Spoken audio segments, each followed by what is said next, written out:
there are three dominant aspects to this Dajjal system, of which I believe, according to the hadith, there will be literally a world leader that's going to come. The first aspect is Fir'aun. Fir'auna, Hamana, ujunuduhuma. Fir'aun, Haman, and his armies. The first aspect is Fir'aun. Fir'aun is the political system.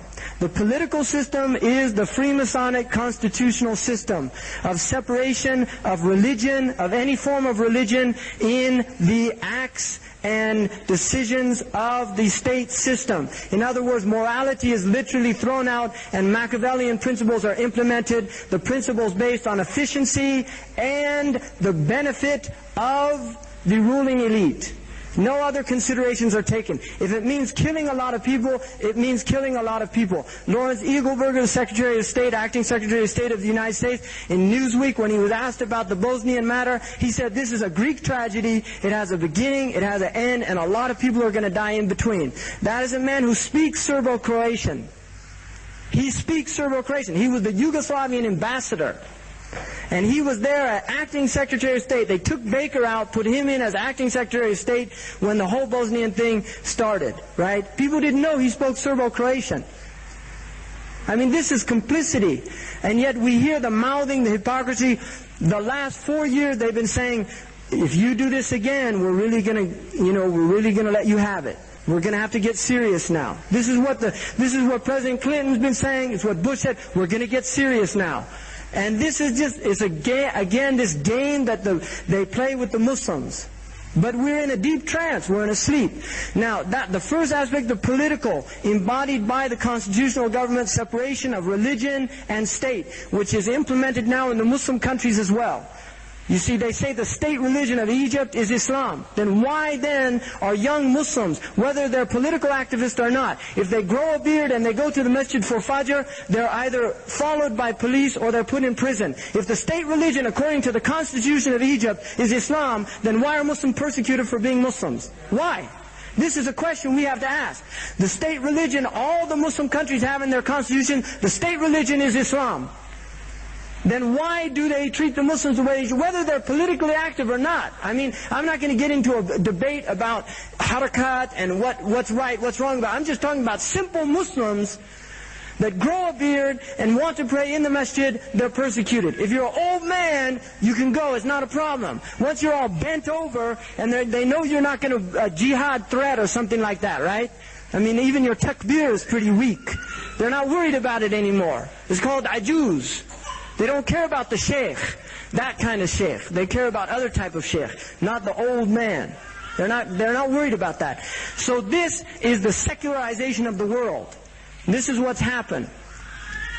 And they're doing it in Saudi Arabia. You will see the secularization of Saudi Arabia is taking place. I mean, the Saudis have never really implemented Sharia. They implement it on poor people. That's called jahiliyyah. According to the Prophet, hukm al-jahiliyyah is that you aqam al-hadd ala al-da'if wa tarak al-ghani. They apply the had punishment to weak people and leave rich people. That's jahiliyyah. That's not Islam. That's not Sharia, whether you cut off the hand or not. Population control is a type of seriousness. Who knows what they'll do? They tell us we're overpopulating. Read their own studies. They pay people in certain European countries to have children. Right? Do you know that? They pay people, white people, they pay them to have children. And yet they're sterilizing Muslim women all over the world. So if you're really worried about population control, why don't you just bring some of those Muslims to your country? All these Muslims want to get passports and become part of the EEC. You'll get lines of them outside the embassy. We need population people, right? So they don't care about the earth. They don't care about the overburdening of No. They see brown people getting too many, Muslims getting too many. We have to scare them and say the earth's overpopulated, can't bear this thing. And yet they pay people to have children. All right? This is a reality. We shouldn't be fooled by these games. The next thing is the economic Haman. Haman is the economic power. This is the banking system. It becomes, everybody has their plastic card. Right? This is the number everybody buys and sells with the number of the beast, according to the Christians. The Christians talk about the Antichrist. In their own book it says they won't buy or sell unless they have the number of the beast. Your number is this number they give you on the plastic card. They've already have a move. I need somebody to get her relax. I can't talk with the screaming. Nice, that's an obedient baby.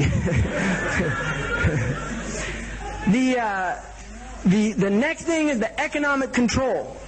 You will buy and sell with the number. You have to have a number to buy and sell. Right now they're still using currencies. They are moving already to eliminate currencies. They want to have debit cards. And there's already massive propaganda to convince people that this is to our benefit.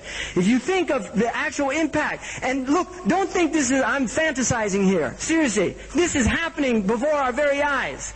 You are now in the United States, the vast majority of transactions happen with cards. You go into the grocery store, you use your ATM card. You go into the gas station, you have automatic gas. You just slide your card through. This is absolute control. The one eye that is watching everything has complete control. The moment you slice that thing, they know where you are. All they have to do, if they want to punch, they put your number of your credit card, which they all have access to. There's no private property, privacy, all these things. Forget about that. They study you.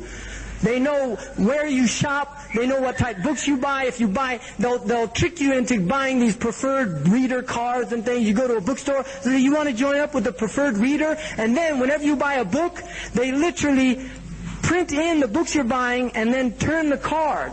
This is what they do in the United States. And then they do statistical analysis of what type of people are reading what type books.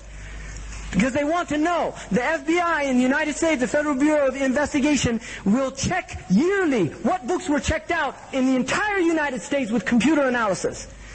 So they know exactly what books people are reading.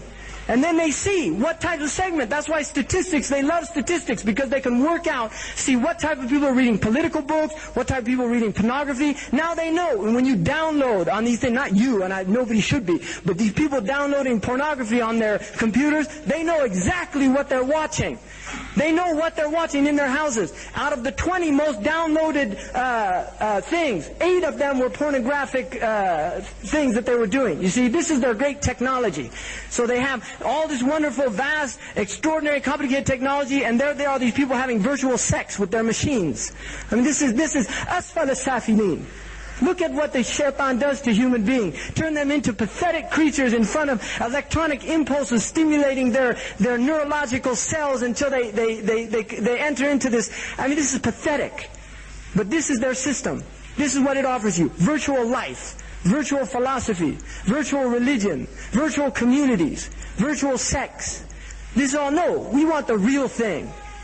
This is a Muslim want the real thing. We want human transaction. So the next thing, this economic thing of the Dajjal system, is to eliminate money so that you only buy with the number. Everybody has to have a number. And they're moving towards it. This will also eliminate free trade between people. In other words, you have to pay taxes on everything that you do. And I'm not advocating that you don't pay taxes. Right? For people, we're in the United Kingdom, we respect the laws. I saw on a television program a Muslim telling them we don't have to obey the laws in the United Kingdom. Where'd they get that hukum from? What alim gave them that fatwa? If you don't want to obey the laws, make hijrah to a place where you follow your own laws. If you're living in the United Kingdom, you obey the laws. This is Islam. Because it's for maslahah. وَالضُّرُورَاتُ تُبِيحَ الْمَحْظُورَاتِ It's usul, study your usul.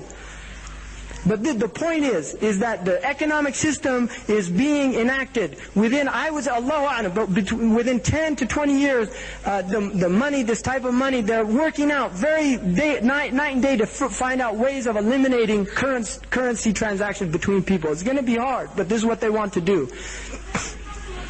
The next thing is the military, which is junuduhuma, the armies of Fir'aun and Haman. They have to have an army. The United Nations, in the attempt to create a world army that will literally police people in the same way like Noam Chomsky has mentioned, it becomes like a mafia protection agency. If you're not paying up, then they send the mafia in to break some arms, break some legs. This is what they do, so that they create a world army that will begin to do these things.